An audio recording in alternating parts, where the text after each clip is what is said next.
Hola, ¿cómo están? Yo soy Cata Delía y esto es Transición 2030. Hoy vamos a hablar de un tema que es más que importante y que ustedes tienen que prestar atención. Este es el programa de la transición energética en contexto de cambio climático. Y alguna vez hablamos y lo tocamos por arriba el tema de cuál es el vínculo entre el cambio climático y la salud. Bueno, hoy nos vamos a meter especialmente en ese tema. ¿Cuál es el impacto? ¿Qué están detectando nuestros científicos, los científicos de todo el mundo? Y también ustedes probablemente estén muy molestos con los mosquitos que no se van, por ejemplo, en el invierno cuando hace frío o el dengue cuando hace calor. Bueno, vamos a hablar con un capo total que se dedica justamente a investigar esos temas. Vamos a hablar con las eminencias, los referentes de estos temas en el país, todo para entender un poco dónde estamos parados. Bienvenidos. Estamos sumergidos en una emergencia climática global. Los efectos del cambio climático son innegables. Seguimos acá en la cumbre climática mundial en Dubái. El cambio climático ya está en la actualidad y lo vemos con las 9 olas de calor que tuvimos en el último verano. En el futuro va a ser aún peor si hoy en día no se toman esas decisiones correctas. Have language on fossil fuel in our final agreement for the first time ever. Nuclear energy is low level radioactivity. It's not dangerous. Nuestro país cuenta con un gran potencial para la transición energética. Tenemos una de las reservas más importantes de litio del mundo, grandes extensiones para energía eólica y solar, caudalosos ríos y lagos para la actividad hidroeléctrica y un reservorio de gas para abastecerse y exportar. Vaca muerta. Vaca muerta. Vaca muerta. Vaca muerta. Vaca muerta. El desafío está a la vista y la necesidad es urgente. El futuro es nuestro y debe ser sustentable. Y si hablamos de cambio climático e impacto a la salud, claramente no podemos dejar de invitar a alguien que ya estuvo acá, pero porque es una eminencia en la investigación de este tema, y a otro capo más, también referente del tema. Tenemos en el estudio y nos damos el gusto de hablar con dos científicos. Está con nosotros Matilde Rustinucci, que vuelve a hablar de esto. Ella es doctora en Ciencias de la Atmósfera, especialista en cambio climático, investigadora del CONICET y de la UBA. Bienvenida nuevamente, Matilde. Gracias por la invitación. Y está con nosotros también Francisco Cesini. Francisco es licenciado en Salud Ambiental y maestrando en Salud Pública. Me encantan estas carreras, además, ¿no? Como muy enfocadas en los temas que nos atraviesan hoy en día. Docente de la Universidad Nacional de José C. Paz y miembro de la Sociedad Iberoamericana de Salud Mental. Bienvenido. Muchas gracias. Bueno, primera vez en Transición 2030, pero los capos siempre vuelven. Así que nos damos el gusto de conversar con ustedes. Qué lindo además que vengan todos de ámbitos públicos donde se genera mucha investigación para luego diseñar políticas públicas, ¿no? Les agradecemos el trabajo que hacen. Bueno, cuéntenos un poco por qué tenemos que pensar un vínculo entre el cambio climático y la salud. ¿Por qué es importante que empecemos a hacer ese nexo? Bueno, cuando hablamos de cambio climático justamente estamos hablando de un clima distinto que se viene acelerando cada vez más hacia temperaturas más altas, hacia mayor frecuencia de eventos extremos, ¿no? Repetimos este mensaje, pero estamos dentro de un ambiente diferente del que teníamos hace no tantos años. Entonces, ese cambio del clima genera impactos en diversos sectores. En la salud humana está probado que el exceso de calor, como el exceso de frío, como las lluvias intensas, las tormentas severas, todo genera impactos en la salud, directa o indirectamente. ¿Impactos en la salud de qué tipo? Les pregunto a los dos. O sea, si uno tiene que mirar, alguna vez nosotros hablamos en este mismo programa de golpes de calor, pero ¿se reduce solamente a eso?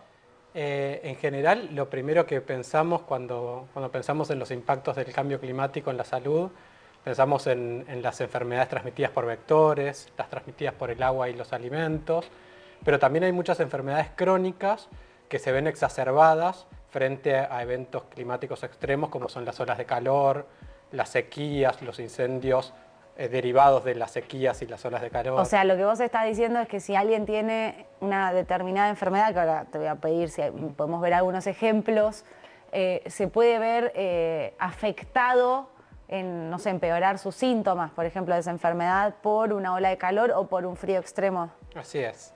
Las enfermedades cardiovasculares, las enfermedades crónicas de las vías respiratorias como el EPOC, la enfermedad pulmonar obstructiva crónica, las enfermedades renales, muchas enfermedades y problemas mentales pueden verse agravados en condiciones de exposición a temperaturas extremas, tanto de calor como de ¿Problemas frío. mentales también? ¿El calor afecta o el frío extremo afecta? Sí, sobre todo afecta cuando agrava el tema de la ansiedad ante estos cambios climáticos, ¿no? Los problemas mentales se están estudiando mucho últimamente porque altera justamente la situación, habiendo una situación preexistente, siempre teniendo cierta predisposición. Voy a preguntar una burrada, pero porque están diciendo esto de los problemas mentales y siempre estuvo el mito muy ignorantemente en el sentido que generaliza, uno dice los países nórdicos que no tienen luz y se mueren de frío, están todos deprimidos. ¿Hay algo de eso en el sentido de que, como por ejemplo, el frío extremo deprime o es otro tipo de problema de salud mental? Tiene más que ver, me parece, con lo que se llama ahora ecoansiedad, que se habla tanto. Ah, mira, algún joven vino acá a hablar de ecoansiedad. Claro. Y entonces el cambio climático y el futuro que nos espera con este clima. O sea, el miedo. Claro, exactamente, exacerba estos problemas. Pero digamos que, a ver, todo esto que ustedes están diciendo, ustedes lo tratan, lo investigan, pero es parte de una agenda de, no sé, un ministerio de salud, bueno, no sé, el ministro de Salud de ahora, el ministerio de Salud pasada. Ustedes son científicos, trabajan, aportan información y eso es tomado por autoridades públicas. Bueno, Francisco, ¿en este sentido? Sí.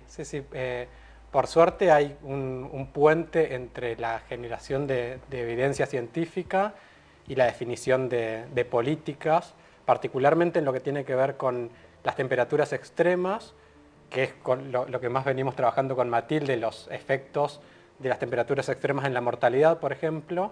Esos estudios han servido de base para el desarrollo de los sistemas de alerta temprana con que cuenta el Servicio Meteorológico y a su vez el Ministerio de Salud brinda recomendaciones de cómo proteger la salud cuando el Servicio Meteorológico emite una alerta amarilla, naranja o roja por temperaturas extremas.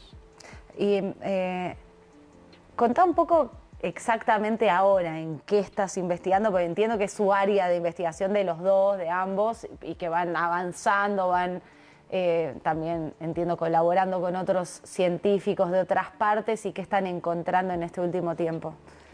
Bien, particularmente, bueno, en la presentación vos comentabas que soy maestrando en salud pública. Esto quiere decir que estoy terminando una maestría en la cual me está dirigiendo Matilde la tesis. Tu tutora, claro. Tu tutora de tesis, Sí. Ok. Y bueno, yo estudié la mortalidad por olas de calor en ciudades de Argentina. A ver, contanos qué ciudades, contá un poco, porque además es cierto que a nosotros nos mira gente de todo el país acá. Este programa nos escribe mucho de otras provincias y a veces nos quedamos mucho en la ciudad de Buenos Aires nomás. Claro.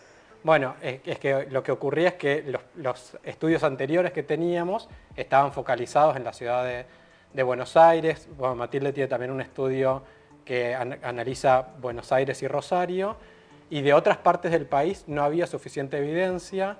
Nosotros previamente habíamos estudiado la mortalidad por calor de un verano que fue extremadamente cálido, que fue el verano 2013-2014, donde encontramos incrementos en la mortalidad general, en la mortalidad de personas mayores y en algunas enfermedades crónicas de estas que te mencionaba previamente.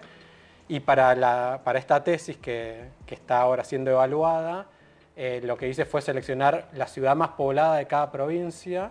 ¿De qué provincia fuiste? En muchas de ellas es la ciudad capital, sí. Y en otras, no sé, por ejemplo en Santa Fe se seleccionó Rosario en lugar de Santa Fe capital. Y trabajamos con fuentes secundarias, no fuimos a hacer el relevamiento in situ, sino que se trabajan con los registros de mortalidad que tiene sistematizados el Ministerio de Salud. Ok, pero provincia Santa Fe, ¿y cuál más? Te puedo decir, desde Chubut hacia el norte son 21 ciudades que se analizaron, solo se excluyeron Santa Cruz y Tierra del Fuego por una cuestión metodológica del tamaño de las ciudades. Como necesitábamos cierto tamaño de ciudades para que el modelo que pone en relación las olas de calor con la mortalidad fuera estadísticamente robusto. ¿Y qué encontraron? Entiendo que cuanto más calor, más mortalidad. Sí, encontramos en realidad la definición de la ola de calor es sitio específica. O sea que la ola de calor se define para los umbrales de cada ciudad. No es que hay un único umbral que se aplica en todas las ciudades del país, sino que se definen los umbrales para cada ciudad. Y lo que encontramos, por ejemplo, es que no sé, en las ciudades más pobladas el modelo es más robusto, no sé, en Buenos Aires, Rosario, Córdoba, Mendoza y Tucumán. Y en las ciudades de menor tamaño, igual se encontraron incrementos, incluso incrementos en Bariloche, incrementos significativos en la mortalidad por olas de calor. ¿En Bariloche? En Bariloche. ¿En Bariloche murió Neuquén. gente por calor?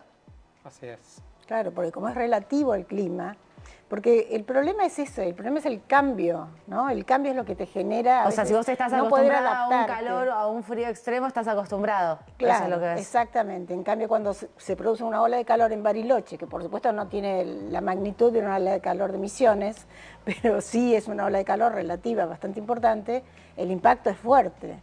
Ese es el problema. Y cuando el impacto es fuerte porque viene una situación anómala, diferente, muy diferente a la que estabas viviendo. Pero ¿qué es lo que produce, Matilde, ese cambio abrupto? Lo estoy pensando porque, bueno, todo este último tiempo de repente hacía mucho frío, ¿no? Estamos como en el otoño, vino una ola polar, después vino un veranito, después dicen que viene el frío de vuelta.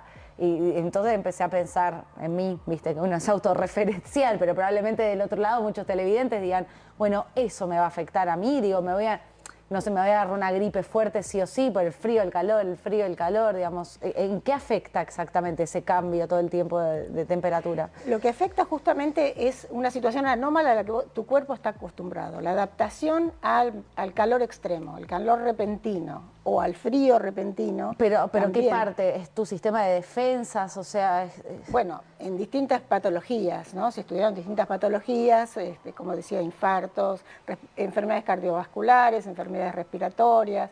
Dependiendo de la patología, afecta a tu organismo y, por supuesto, eso puede derivar, no todo en mortalidad, pero sí en más morbilidad, ¿no? En muchos casos de morbilidad en algunos casos. Hago un paréntesis re chiquito, Matilde, pero te pregunto porque tenemos muchos televidentes mascoteros también.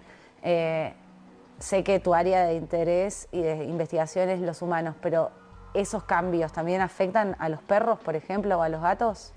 Seguramente, se Te habla lo pregunto mucho del porque, concepto. por ejemplo, mi tía, mi madrina me contó que en la ola de calor de hace 2 años ella cría caballos y se desmayaron caballos en una ola de calor y se murieron, no había forma de salvarlos, y sé que muchos productores, pues hemos entrevistado acá en este canal, en los noticieros lloraban porque se les morían los animales. Sí, no solo se mueren por un efecto de calor, el calor generalmente sí está asociado a una sequía, la deshidratación principal, primer síntoma, primera causa, ¿no? de esa muerte, pero también se estudió, por ejemplo, que el efecto de las olas de calor en la producción de leche de las vacas lecheras. Ah, ¿en serio? Se disminuye muchísimo la producción de leche. Porque la vaca se estresa, porque no produce la leche que debería producir, por ejemplo. Entonces, ¿y eso puede haber, por ejemplo, afectar, te pregunto otra cosa, la fertilidad también? Sí, seguramente.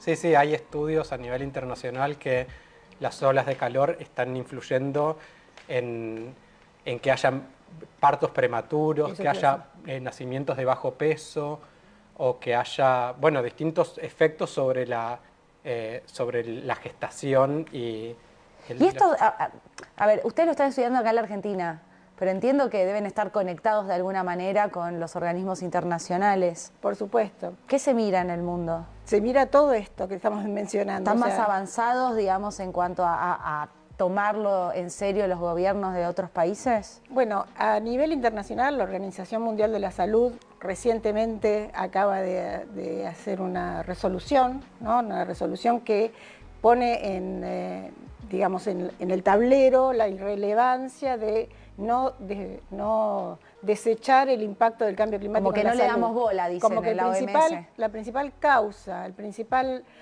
objeto de preocupación es el cambio climático. La principal causa en la salud mundial, hay que prestar atención al cambio climático. O sea, la organización, es importante esto que está diciendo una capa total de la Argentina, pero quizás acá los escucha menos a nuestros científicos. Y lo que está diciendo es la Organización Mundial de la Salud, está diciendo que hoy, por lo que más nos tenemos que preocupar, es por el impacto del cambio climático en la salud, y ellos nos están tratando de hacer entender con ejemplos bastante llanos, pero que forman parte de la investigación, cómo nos impacta el cambio climático, ¿no? Porque acá todavía también hay que explicar que estamos en contexto de cambio climático, porque sí, hay corrientes también que lo niegan, lo cual entorpece un poco. Entiendo yo que muchos recojan esta información, por ejemplo, en este gobierno, en un Ministerio de Salud, y digan, che, se viene una ola polar, se viene una ola de calor, preparémonos, saquemos alertas, no sé, ¿qué otra cosa puede hacer el gobierno ante esto? Porque entiendo también que hay cosas que se pueden prever y otras que están pasando y me imagino que no se puede hacer demasiado, ¿no? Bueno, hay mucho por hacer, hay mucho por hacer. Preparar los sistemas de salud, preparación de los sistemas de salud. Ay, pero está todo hecho percha acá. Sí, tanto el personal como el... Se ríe tu alumno. Sí, sí, lamentablemente. Pero, a ver, sí. Vamos a ser positivos y optimistas. ¿Preparar los sistemas de salud en qué sentido, digamos, si los tenemos que adaptar ya a que estamos en contexto de cambio climático? Bueno, desde la prevención, desde las vacunas de la gripe, por ejemplo, una campaña de vacunación antigripal, por ejemplo, sí, temprana, que no la vi, a no vi tiempo, mucho. claro, claro, por ejemplo. Ok, hay que vacunarse contra la gripe. Sí, eso lo dicen los médicos, ¿no? No lo decimos nosotros, claramente. Hay que vacunarse contra la gripe, pero una campaña para fomentar la vacunación antigripal, por ejemplo. ¿Qué más? Pero nosotros con la Universidad de La Matanza tenemos un proyecto sobre qué sienten los médicos. Estamos trabajando con un hospital, el Hospital de Alta Cuenca, trabajando con los médicos para ver cómo están ellos preparados o si ellos se preparan o no con respecto a la próxima llegada de una ola de calor. ¿Cómo se preparan? Si ellos están atentos a esos, o si ellos percibieron, o si realmente recibieron mayor cantidad de consultas por los efectos de la ola de calor. O sea, eso es llevar a una política pública esto que estamos estudiando nosotros. ¿Y qué ¿no? les decían? ¿Qué les devolvían los médicos? Todavía estamos trabajando en eso. Ok, pero ¿encuentran, digamos, buena recepción de los médicos? No de todos, pero sí hay hospitales que están interesados en aprender porque sí saben que hay un efecto en la salud concreto y que ellos tienen que atender más casos del impacto de una ola de calor, una deshidratación y todo lo que puede venir atrás, por ejemplo. Toda esta gente que creo que del otro lado me van a decir seguro que a mí me pasó o a alguien le pasó. Cayó mucha gente con esta ola polar y este cambio de temperatura, cayó mucha gente con gripe, hay como muchas, no sé si es COVID, gripe A, una mezcla, pero está todo el mundo enfermándose. ¿Eso tiene algún vínculo con el cambio climático? No exactamente. ¿O con el cambio de temperatura claro. o no? El cambio climático lo que hace es exagerar los extremos, la mayor frecuencia de eventos extremos, siempre tendiendo hacia más cantidad de olas de calor, pero las olas de frío más intensas, las tormentas más intensas, las sequías más intensas, toda esa intensidad que se está exacerbando debido al cambio climático es la que produce estos impactos cada vez más fuertes, ¿no? Claramente. ¿Y cuáles son las poblaciones más vulnerables en este sentido? Porque lamentablemente obviamente perdemos todos, pero en un país desigual en todo sentido, desde intergeneracional hasta socioeconómico, hasta regional, me imagino que a no todos nos pega de la misma manera, que viviendo en un lugar que quizás tenés más recursos que en otro, o no sé, siendo de una determinada contextura, o no sé, teniendo una edad u otra, sos más vulnerable o no, o estoy pifiándole. No, sí, claro, hay factores demográficos que tienen que ver, bueno, con los extremos de la vida, tanto los niños y niñas como las personas mayores son más vulnerables porque sus sistemas inmunológicos están en un extremo, están en desarrollo y en otros empiezan a tener ciertos problemas. En las personas mayores se empieza a presentar distintas comorbilidades, o sea, empiezan a aparecer enfermedades cardiovasculares, diabetes, hipertensión, distintas enfermedades que en conjunto van aumentando la vulnerabilidad. Pero hipertensión, diabetes, todo eso está como acelerado por el calor? No, pero esa es una condición de base que una persona mayor exponiéndose a una ola de calor, si tiene, no sé, hipertensión, si tiene diabetes, Claro, aumenta el riesgo de que tenga una descompensación y que esto pueda derivar en un fallecimiento. No, pero es que está re bueno porque después uno además lo lleva a cómo vivimos en la Argentina, dónde vivís, ¿no? Por ejemplo, no sé, si vivís en un lugar, como decía Matilde, como el sur, y de repente hay una ola de calor, también estás menos preparado, me imagino. Tenés un golpe de calor, no sé, como que quizás en las provincias del norte ya están más acostumbrados, saben hasta cómo moverse, tienen como, es como, no sé, en los lugares donde hay tornados que tienen una alerta, ya saben qué tienen que hacer. Es ¿no? es fundamental que la población esté alertada y sepa lo que tiene que hacer, es fundamental. Y como vos decís, en las provincias del norte de nuestro país claramente tienen otros horarios de trabajo. Claro, duerme la siesta, por ejemplo, Claro, pero duerme la siesta. digo que cuando hay una ola de calor en Bariloche quizás no paran por... Exactamente, no tienen esa rigurosidad o ese acostumbramiento. Me mató igual, que haya una muerte por ola de calor en Bariloche, algo raro está pasando, ¿no? Como, no sé, y no nos llama la atención y de repente acá tuvimos al Mono Bellicio, técnico investigador, que viajó 40 veces a la Antártida y nos decía, bueno, yo arranqué con la Antártida toda blanca y terminé viendo la Antártida marrón en mis últimos viajes. Y sin embargo uno se acostumbra a esas postales y de repente uno se acostumbra a que hay gente que por una ola de calor de repente murió, como ¿a eso nos vamos a terminar acostumbrando porque es algo irreversible? Lamentablemente sí, vamos a tener, a menos que se tomen medidas de prevención. Por ejemplo, lo que decíamos recién, los trabajadores, bueno, es un tema en el que Francisco estudió bastante también, ¿no? Los trabajadores que tienen que estar expuestos a esa ola de calor, o sea, tienen que estar en el exterior. Los mobileros. Los mobileros. Pero en serio, que todos estos últimos veranos siempre se desmaya y se descompensa alguno de nuestros colegas de algún canal.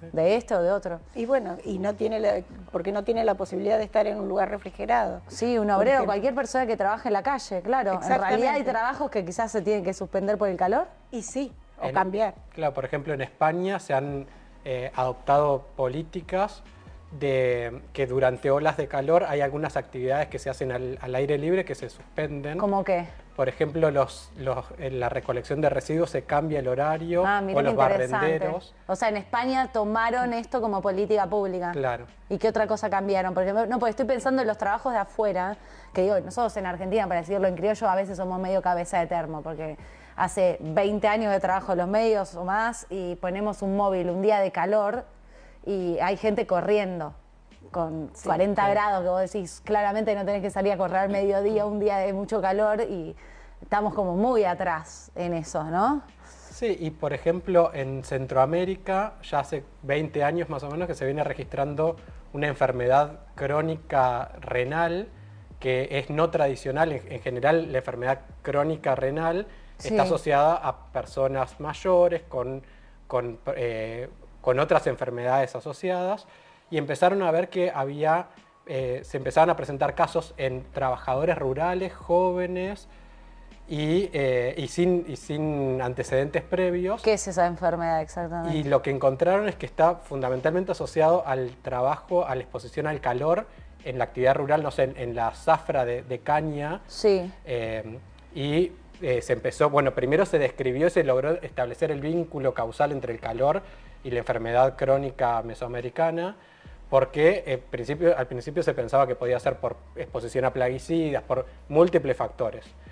Y después, en base a eso, se empezaron a abordar distintas estrategias de cambiar los horarios de trabajo, no sé, adelantar y que comiencen a trabajar a las 5 de la mañana en vez de a las 7, o que cada una hora de trabajo tengan pausas de 15 minutos, con sombra, con hidratación, y con todas esas medidas adaptativas de las condiciones de trabajo han logrado mejorar las condiciones de salud de esa población. Pero como, perdón, ahora me dio como mucha intriga, como digamos mucho tiempo de exposición al sol y al calor de un trabajador que está al aire libre, joven, de repente desarrolló una enfermedad renal, o sea que cómo es ese vínculo? O sea, ¿es algo de las defensas y cómo se explica que afecta eso de lo que se sepa, ¿no? Porque entiendo que está todo en investigación, pero... No, fundamentalmente tiene que ver con la deshidratación. Deshidratación, El desbalance de líquidos y de sales, y que eso sobreexige al riñón que tiene que filtrar... o sea, empiezan a funcionar mal los riñones, es re fuerte lo que estás diciendo, como... Sí, o sea, está probado a nivel internacional. Me estaba acordando de otro ejemplo de China, el verano anterior, el año pasado, digamos, para ellos, empezaron la cosecha de arroz de noche, o sea, cambiaron los horarios completamente de la cosecha de arroz, porque tuvieron una oleada, un verano extremadamente cálido, con muchas olas de calor, y tuvieron que cambiar el horario de cosecha, por ejemplo. O sea, en el mundo están tomando decisiones como importantes a nivel Estado, gobierno, por la ola de calor. Decís, China, el arroz, donde era en Centroamérica, encontraron esto, entiendo que habrán cambiado también la forma de trabajar de los que trabajan en la zafra, ¿o no? Sí, bueno. Más o menos. Se está trabajando en eso, cada país tiene sus políticas. Lo digo porque de repente pienso en nosotros y me veo un poco lejos en cuanto a tomar decisiones de eso. Pienso hasta en las propias vacaciones del argentino promedio que se va a la costa atlántica en el verano. Hay una ola de calor e igual la gran mayoría no tiene la posibilidad de estar en una carpa, en un toldo, estás expuesto al sol. Por más que diga, uy, tengo calor, me quedo todo el día en la playa. Con la ola de calor no debe ser muy saludable. Entiendo que deben cambiar hasta las formas de vincularte con el refrescarte en una ola de calor, ¿no? Totalmente. Ese cambio hay que considerarlo, hay que incorporarlo, eso es lo que pasa. A lo mejor esa negación del cambio climático implica, entre otras cosas, esa negación a, bueno, tenemos que cambiar ciertas costumbres que podemos cambiar fácilmente y que van a impactar bien en nuestra salud. Me interesa si hay más ejemplos de otros países que han tomado decisiones, porque todavía tenemos que luchar mucho contra esto de la desinformación, de el chamullo del cambio climático, el chamullo de la Agenda 2030, como...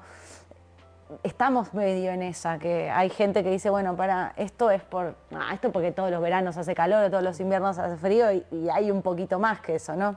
Y hay bastante más que eso, sí, perdón. Sí, por ejemplo, otro ejemplo bien relevante es las políticas urbanas que está tomando París en relación a, bueno, por un lado tenemos el cambio climático, que es lo que explicaba Matilde, pero después eso en las ciudades se traduce en un fenómeno que es la isla urbana de calor. ¿Cómo es eso?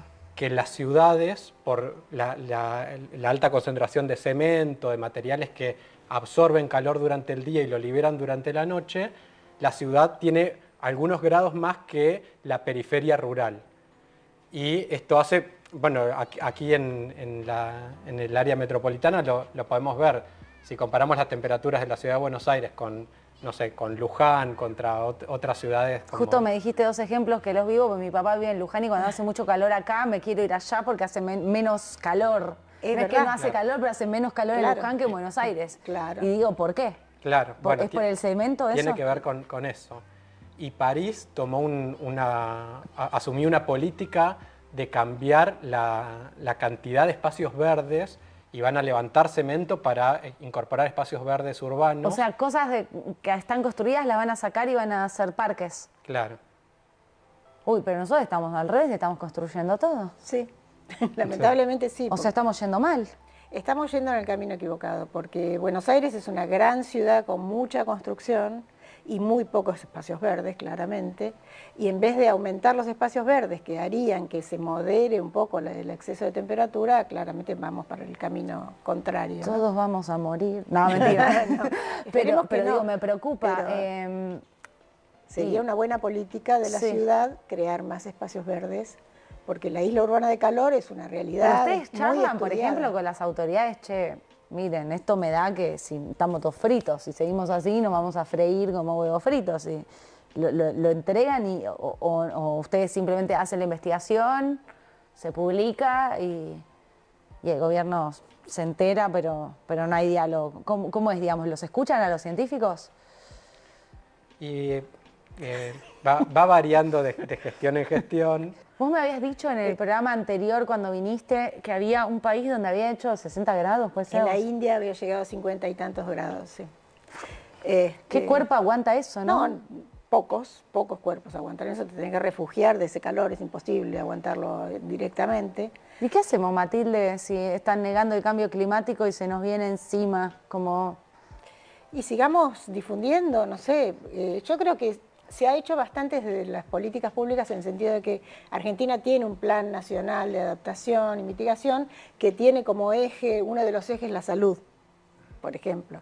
O sea, se fue pensando que la salud era un tema importante a considerar.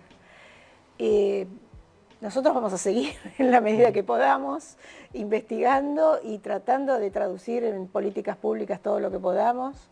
O sea, nosotros vamos a seguir en nuestro camino. A los dos les agradezco, pero antes de cerrar esta entrevista, nosotros seguiremos entrevistándolos porque este es un tema que es una historia en desarrollo, lamentablemente para mal. Pero nuestro invitado que viene está muy conectado con ustedes en todo sentido y va a hablar de los mosquitos, que yo los odio como muchos televidentes. ¿Es un tema importante a vincular con el cambio climático y la salud? Sí, cuando hablamos de cambio climático, principalmente hablamos de que los vectores, en este caso los mosquitos que transmiten enfermedades que antes estaban restringidas a las zonas tropicales, ahora viven, o hace un tiempo ya, que viven en otros climas debido al cambio climático. Esos mosquitos llegaron y cuando llegaron a Buenos Aires es como que llegaran a toda la Argentina, como sabemos. La epidemia de dengue, bueno, hablará mejor Aníbal al respecto, pero claramente sí tiene que ver con el cambio climático. Tiene que ver. Por lo menos ese tipo de mosquitos que traen enfermedades tropicales hacia el dengue latitudes, tiene que ver con el claro, cambio climático. Que no son tropicales, ¿no? Claro. Entonces, tenemos que estar preparados con agua, tenemos que estar preparados con información, con un ventilador, con ventanas con doble vidrio, con mosquitero y con muchos repelentes para este verano. En principio. Y después, bueno, abrazarnos entre todos. Sí. Bueno, gracias a los dos por venir, ha sido muy interesante. Bueno, muchos éxitos en tu tesis, gracias. Seguro tenés una capa de tutor, así que te va a ir muy bien. Bueno, gracias Matilde por volver acá, volverán, es muy interesante todo lo que cuentan, también muy preocupante. Gracias por la invitación. Y si hablamos de mosquitos y hablamos de las enfermedades que transmiten los mosquitos, tenemos a uno de los referentes en esta materia de la Argentina. Con nosotros está Aníbal Carbajo. Es licenciado en Ciencias Biológicas, es profesor e investigador del CONICET y de la UNSAM y es especialista, justamente como les decía, en enfermedades de transmisión como, por ejemplo, el dengue, chikungunya, malaria, antivirus y Zika. ¿Cómo andas, Aníbal? ¿Qué tal? ¿Cómo andas? ¿El mosquitólogo te dicen? Por ahí. Estoy más para el dengue y las enfermedades, pero sí, trabajamos con mosquitos en el laboratorio. Bueno, ¿todas estas enfermedades que leí son las que están acá en la Argentina? Hantavirus no, ese es con ratones. Sí, con con ratones. No, pero okay. Estaba acá que sos especialista en eso también. Trabajé en modelos de riesgo de eso, sí. ¿Sigue habiendo hantavirus en la Argentina? Sí. Y continúa, ¿no? A veces tenés epidemias en determinados momentos, pero bueno, hay. O sea, es para preocuparnos también, pero yo me acuerdo cuando era chica que en un momento, bueno, hubo como más casos y ahora no se habla tanto de eso, pero es un tema para tenerlo en cuenta también. Sí, todo está monitoreado, o sea, en general el Ministerio de Salud va monitoreando los casos y se está atento a brotes, etcétera. Y hablando de mosquitos, sí. Para preocuparnos de transmisiones de los mosquitos, ¿el dengue es lo más preocupante? ¿Qué circula o no? Yo fuera de cámara te preguntaba desde mi completa ignorancia si, por ejemplo, estaba esta enfermedad que transmite el mosquito en Estados Unidos o en una parte de Estados Unidos, no sé cómo se dice en castellano, pero decía el Nile. Virus del oeste del Nilo. Sí, eso. Sí, hay casos, quizás no es una enfermedad de la que hayan epidemias muy frecuentemente, ha habido pocas en el país, pero hay casos y la transmite un mosquito común. Pero bueno, el dengue sí, digamos, fue un año particularmente intenso. Demasiado, sí. ¿no? Sí. Nunca hubo tantos casos de dengue como este verano, ¿verdad? Nunca hubo tantos, esto ocurrió en todo el continente. Estamos hablando de 4 o 5 veces más casos que la epidemia anterior, más fuerte. Sí. Y además se transmitió durante todo el invierno en el país, que eso es algo que nunca había ocurrido. ¿Y eso por qué es? O sea, lo que ocurrió fue que el 23 fue uno de los años más cálidos, ¿sí? Y eso también ocurrió desde la primavera, ¿sí? No solo en el verano. Con lo cual se podría suponer que fue uno de los motivos por los cuales se siguió transmitiendo en el norte del país. Y, digamos, cuando vos tenés una enfermedad que se transmite solo en una parte del año, tiene que entrar el virus de nuevo cada año para que se transmita y eso es una epidemia. Okay. Pero cuando vos tenés la transmisión todo el año, si eso se perpetúa, ya lo llamás una endemia. ¿Y para nosotros estamos en nivel endemia? Este año hubo todo, digamos, se transmitió todo el tiempo, quizás más adelante, yo estimo que no va a mantenerse todo el tiempo, pero vamos a tener eventos en los cuales se transmita todo el año. Pero, ¿por qué? ¿Por qué? Bueno, ¿por qué antes no y ahora sí? Mis colegas te contaban que el clima tiene mucho que ver, o sea, la temperatura afecta la transmisión del dengue, tanto ayudando al mosquito, sí, como ayudando al virus que se, digamos, desarrolle más rápido, como cambiando conductas que por ahí hacen que se críen más, ¿sí? Acumular agua, abrir las ventanas o, bueno, también tenés, digamos, procesos de cuestiones de infraestructura. Tengo que meter otro tema, que es, vos tenés un aumento poblacional en el mundo continuo, sí. ¿Sí? No solo te aumenta la temperatura, tenés cambio climático. Tenés una distribución de la riqueza que empeora, con lo cual tenés más pobres y ricos con más dinero. Y todo eso colabora en que el crecimiento de las ciudades que se va dando también se haga de forma desordenada y las condiciones en que se vive promuevan la cría del mosquito. Porque el mosquito del dengue, por ejemplo, por lo que sí, le entendía al ministro de Salud porteño, Fernán Quirós, es de adentro de la casa, ¿no? Es doméstico, no necesariamente adentro de la casa. Te crían tachos con agua, sí, que pueden ser floreros adentro de la casa, platito bajo maceta, o pueden ser recipientes afuera. ¿El plato del agua del perro? Quizás yo me volví porque, obsesiva este verano y cambiaba todo el tiempo el agua. Eso si no es sirve. algo que vos lo renovás muy rápido, como el agua del perro, es probable que no críe. Sí, pero si es un recipiente o algo que contenga el agua y lo mantenga 5 días, una semana, sí se puede criar. Pero Aníbal, perdón, que yo desordené algo, pero porque me interesa. Vos decís, por la distribución de la riqueza en el mundo, las ciudades están creciendo de forma desordenada y un virus como el mosquito tiene como un caldo de cultivo más grande si crece de esa manera una ciudad. ¿Por qué? El mosquito tiene una etapa acuática. O sea, pone los huevos en esos tachitos, las larvas crecen en el agua y después sale el adulto que te pica. Sí. Ahora, lo que favorece la cría, ¿sí?, es que no hay hay muchos recipientes, hay lugares donde se puede acumular ese agua y además tenés un mejor flujo de mosquitos de afuera adentro de la casa. Por eso yo te hablaba de ventana abierta. De ventana abierta o que no tenga cerramiento o lo que fuera. Entonces, los machos mosquitos comen jugos de flores o frutas. La hembra es la que viene a picar para poner los huevos. Entonces, además de que se tienen que juntar, que pueda entrar y salir de las casas favorece que se críen y que haya muchos. Por eso, por ejemplo, en un edificio por lo general se contagia uno y es más propenso a todo el vecindario a que les agarre dengue. Y puede ser. Es así. Yo me acuerdo en algunos momentos que íbamos a cubrir en los noticieros barrios donde había muchos casos de dengue. Bueno, eso es porque va picando una persona, después a otra, es algo, ¿cómo funciona? Sí, el mosquito no vuela tan lejos, entonces lo que vos estás viendo es que cuando aparece una persona enferma y le empieza a picar el mosquito, en general la gente va yendo a donde está el mosquito infectado. O sea, el mosquito te picó, se agarró dengue, a la semana, después de 15 días ya lo puede transmitir. Porque el mosquito se contagia de vos, en realidad. Sí, le entra el virus. Tiene que pasar un tiempo que depende de la temperatura, mientras más temperatura hay, más rápido es, y cuando vuelve a picar, te lo puede transmitir. ¿Pero quién es el primero que tenía dengue, el mosquito o el humano? La persona, por algo dije que tenía que venir alguien de un lugar donde se transmita.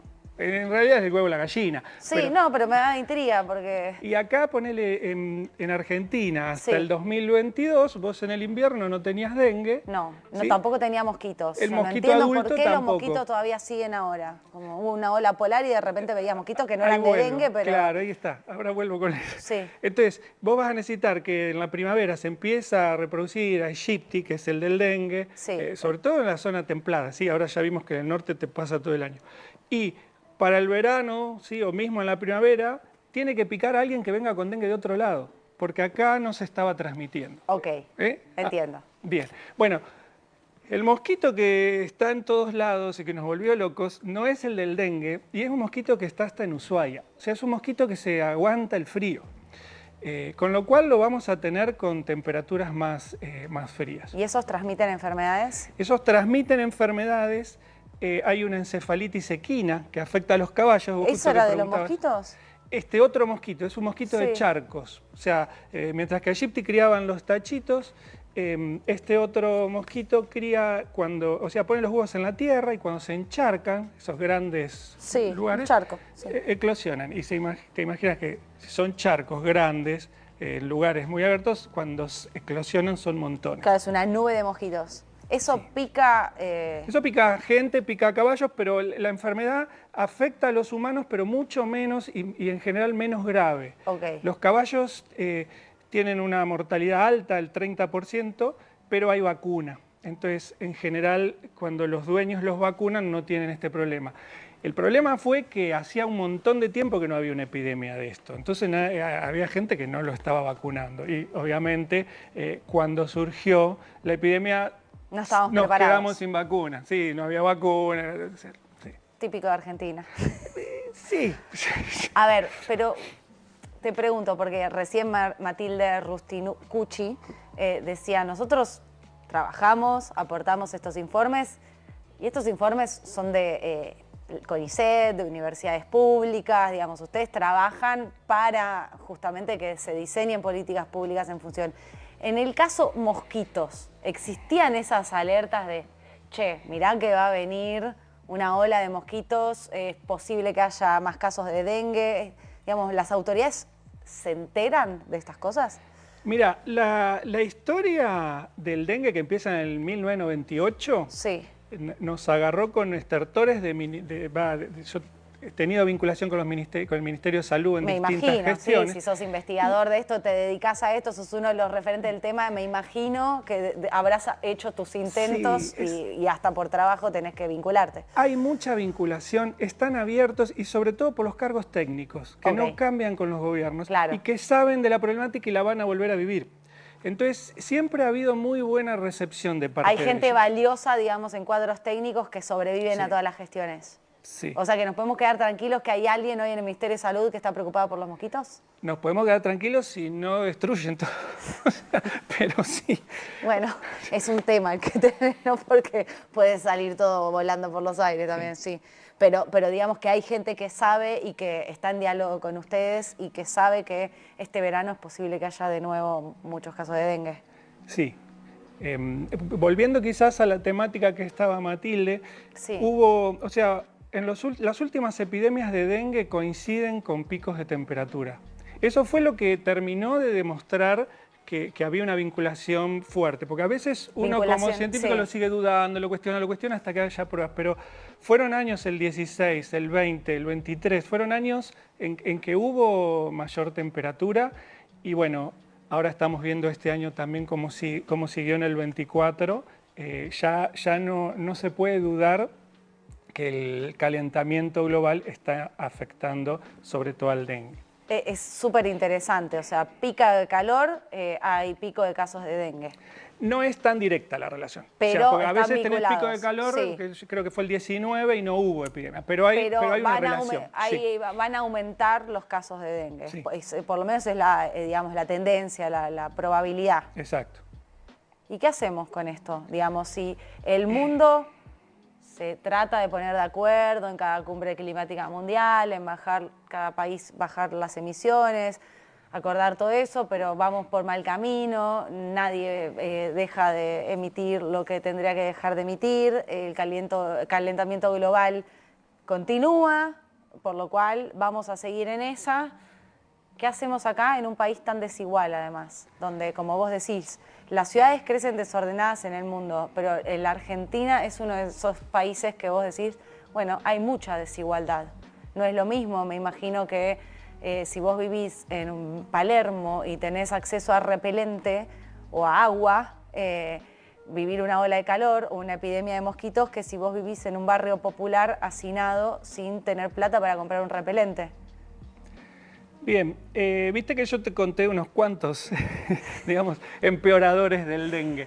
Estamos repositivos, pero está pero bueno entenderlo porque la verdad es que lo del dengue fue re preocupante. O sea, mucha gente la pasó mal, hubo muchas muertes. Como... Sí, mucho es así. O sea, los problemas son complejos y ya el conocimiento o conocerlos nos ayuda y tenemos que ir trabajando hacia avanzar eso. La información es poder, saber es poder cambiar o mejorar o mitigar, ¿no? Exacto, y por ahí lo tenemos que manejar todos o tratar de masificar. Además, ¿sí? A ver, los casos de dengue atravesaron todas las clases sociales y las distintas regiones, o sea... Sí, el dengue se conocía como una enfermedad que no era, que no estaba tan relacionada a la situación económica, pero con el tiempo se vio que siempre las enfermedades las sufren más los pobres y con lo cual... Estamos hablando mucho de dengue. ¿Hay alguna diferencia, por ejemplo, entre chikungunya y Zika en cuanto a cómo se reproduce el mosquito? ¿A qué medidas hay que tener? Es el mismo mosquito. Aedes aegypti te el transmite... de las patitas esas con los puntitos blancos. Sí, blanca y negra. Sí. Te transmite chikungunya y Zika y fiebre amarilla, que es una enfermedad que existe... Fiebre amarilla, me he olvidado. O sea, en América entra creo que en el 1700, con el comercio de esclavos. Viene tanto Aedes aegypti como la fiebre amarilla. Che, los mosquitos, vamos a desaparecer todos, los mosquitos van a seguir. No sé si el humano va a desaparecer. Sí, transmiten esas otras. Hay chikungunya en Argentina, Zika también. Y chikungunya fue una enfermedad... icónica, o sea, muy llamativa, porque cuando entra en 2014 en el continente, en el 16 ya estaba en todos lados. O sea, demostró que Aegypti estaba por todos lados, el mosquito este del dengue, y que una enfermedad que aparezca, o esto se llama zoonosis, ¿no? Porque son enfermedades de animales que entran a transmitirse entre las personas. Cuando ingresa es como un reguero de pólvora. O sea, enseguida la tenés en todo el continente, americano en este caso. Digamos, un estado, te pregunto, perdón por la ignorancia, pero en muchos noticieros decían no fumiga, no fumiga. Yo entiendo que la fumigación al mosquito del dengue no lo... Sí, lo afecta. ¿Afecta? El tema es que la fumigación, vos cuando fumigás matás los adultos, no las partes acuáticas, no las larvas. Entonces, a la semana van a venir más mosquitos. La fumigación se usa cuando vos sabés que los mosquitos picaron a mucha gente con dengue y están transmitiendo y tienen el virus. Entonces vos los querés matar para que no transmitan más. A los mosquitos infectados. Exacto. Porque ¿qué pasa? Si vos fumigás continuamente, podés seleccionar mosquitos resistentes al insecticida y después no vas a tener nada que hacer. Entonces, el tema de la fumigación hay que manejarlo con mucho cuidado. ¿Y qué puede hacer un gobierno?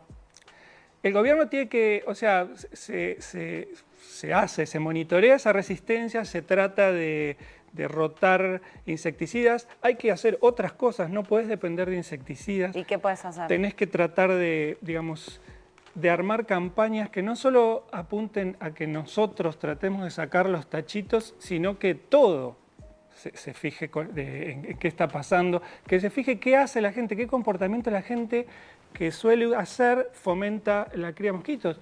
Porque si yo acumulo un barril con agua porque no tengo agua corriente, bueno, y obviamente ahí se va a criar un mosquito.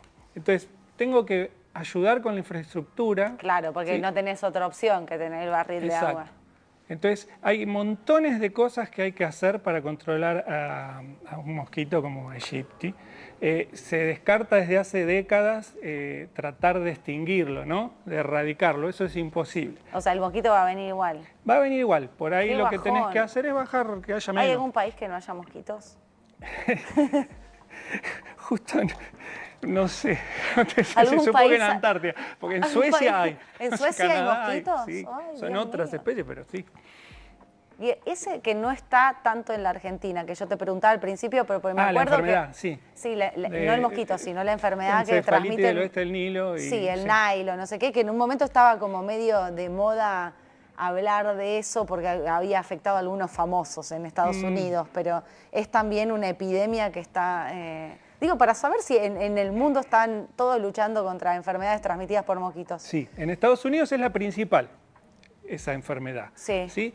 En Europa también se transmite, acá por suerte no. Bueno, hay una persona... Lo que pasa es que allá encuentran repelente, acá tenemos... No, pero con repelente no lo resolvés. Ah, ¿no? Vos te pones repelente 24 horas, Sí. todo llena de repelente. ¿Y el resto? O sea, vos no te va a picar, le va a picar al resto. Lo vas a resolver vos, pero un gobierno no puede recomendar que la gente use repelentes. Porque si todos no nos ponemos, alguien se va a estar agarrando el dengue. Nada más el mosquito te encuentra justo el lugar donde no te pusiste. Por eso te dije, todos los días, todos lados, todo el tiempo. No es viable. ¿Y entonces? Es complicado. Esto que te dije, o sea, hay que ir avanzando. Campañas de información pública. Información y que todos estemos de acuerdo, gobierno, gestión, empresas privadas, ciudadanos.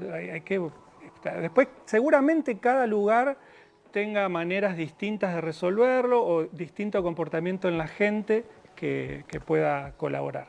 Aníbal, Sí. vas a volver a este programa varias veces. Nos comprometemos a hacer campaña de información pública de acá, pero te necesitamos a vos porque nosotros no sabemos nada de mosquitos, sos vos el especialista. ¿Volverás? Y bueno, vamos a tratar. Te comprometemos, Aníbal, porque tenemos que aprender. Tenemos que aprender. Faltan campañas de información pública, lo decía recién Matilde, acá también en el programa, ¿no? Como para prevenir, para aprender, para saber que esto está, no negarlo también, porque yo pensaba, bueno, por ahí el verano que viene no vienen tantos mosquitos, no.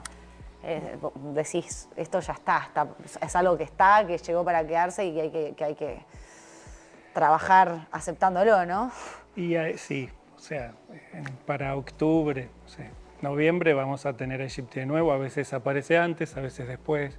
Bueno, si encontrás el país del mundo donde no haya mosquitos, igual avisanos. Bueno, Aníbal, muchísimas gracias por venir a Transición. Perdón por todas las preguntas que te hice, pero bueno, es eso, es que no se estudia en el colegio por lo general. En los noticieros a veces estamos desinformando en vez de informando y en los gobiernos me parece que falta un poco más de campañas de información pública. Así que gracias por haber venido acá. Bueno, gracias a vos. Queridos televidentes de Transición 2030, esperamos que haya sido de utilidad, un servicio público, el programa en especial, donde tuvimos científicos, referentes de la materia. La idea no es asustar a nadie, es como decía recién Aníbal, información es poder tomar mejores decisiones, es poder diseñar políticas públicas, es poder cuidarte, es poder prevenir. Así que eso es un poco la idea del programa que hicimos hoy. Que esté muy bien y nos vemos el próximo fin de semana.